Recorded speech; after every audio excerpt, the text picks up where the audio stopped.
You might have noticed that our index.js file is getting big. It simply has too much. It defines the header component, it defines the app component, and it renders the app component to the DOM.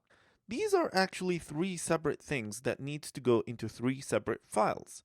It's a good practice to define a component per file. So I'm going to extract this header component. I'll just cut it from here. And I'm going to introduce a new folder under source. Let's call this folder components. And inside components, we're going to have a file per component.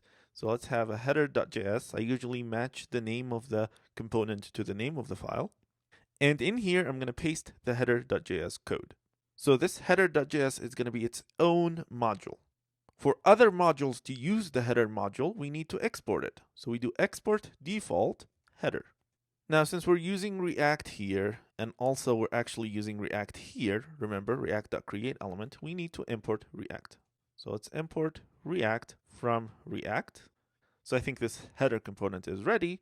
Now back in index.js, if we actually want to keep the app component here, we need to import the header component in here. So we simply go with import header from /, this is a relative path for the module, components / header. And just by doing this, the index.js file is much shorter. So things would still work here. But let's take an extra step here and actually put the app component into its own module as well. This would include the import header because the only thing that depends on the header component is the app component so far.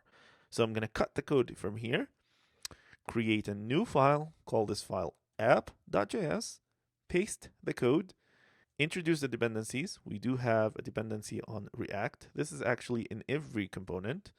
And the header component now is on the same level, so we don't need to do /components. We can just do /header. And don't forget to export the component so that other files can use it.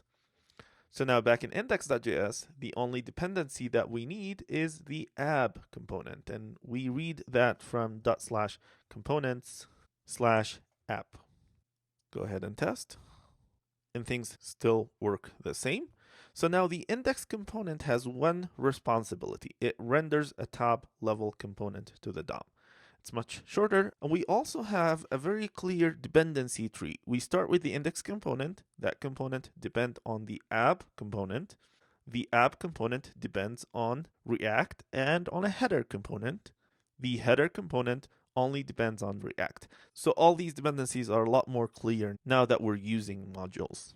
Furthermore, there's some isolation of responsibilities here.